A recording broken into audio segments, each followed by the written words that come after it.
زمین کے general secretary ہیں محمد جاگ صاحب جو کچھ کے صدر ہیں، وسیم صاحب جو کچھ کے جنرل سیکرٹری معتمد ہیں، اور منچ پر بیٹھے ہوئے تمام علماء، مشائخین نظام اور سادات اکرام اور MIM پارٹی کے تمام امیدوار، میرے عزیز دوستوں اور بزرگوں، میں آپ تمام سے یہ درخواست کرنے کے لیے آیا ہوں کہ 26 تاریخ کے دن مجلس اتحاد المسلمین کے تمام امیدواروں کے حق میں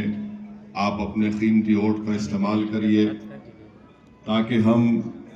بھوج اور کچھ میں اور پورے گجرات میں ہم اپنی ایک سیاسی قیادت کو مضبوط کریں۔ آپ جانتے ہیں کہ 25 امیدوار میدان میں ہیں، 6 کارپوریشن کے ہیں اور 19 تعلقہ پنچایت میں انتخابات میں حصہ لے رہے ہیں۔ مجلس اتحاد المسلمین کے تعلق سے مجلس کے مخالفین، چاہے وہ کانگریس ہو، BJP ہو، RSS ہو، یہ بہت سی باتیں کرتے ہیں، جھوٹ کو پھیلاتے ہیں۔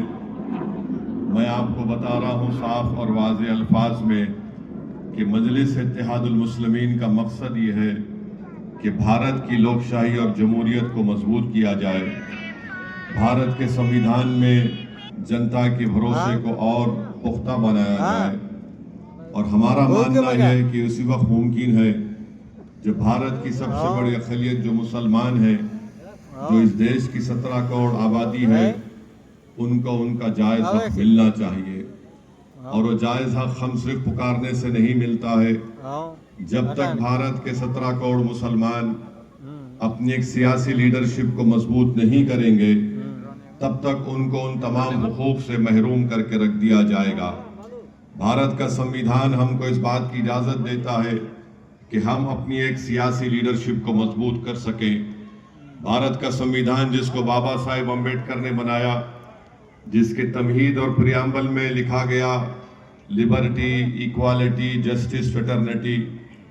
یعنی لبرٹی آزادی، جسٹس انصاف، فریٹرنیٹی کا مطلب بھائی چارگی، یہ اسی وقت حاصل ہوگا اس دیش میں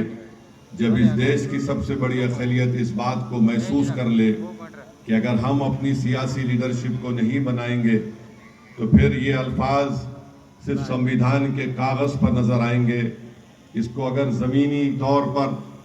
اس کو حقیقی طور پر اگر عملی جامع نامہ پہنانا ہے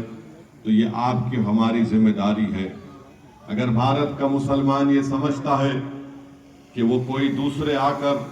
مجھے اپنا مقام دے دیں گے، یہ کبھی نہیں ہونے والا ہے۔ میری اس بات کو آپ ذہن نشین کر لو۔ 70 سال سے یہ سمودائے صرف ووٹ ڈالتے آیا ہے، اور یہی ووٹ ڈالنے کی وجہ سے آج ہم ہر میدان میں پیچھے ہو چکے ہیں۔ اگر ہم ان علاقوں کو جا کر دیکھتے ہیں،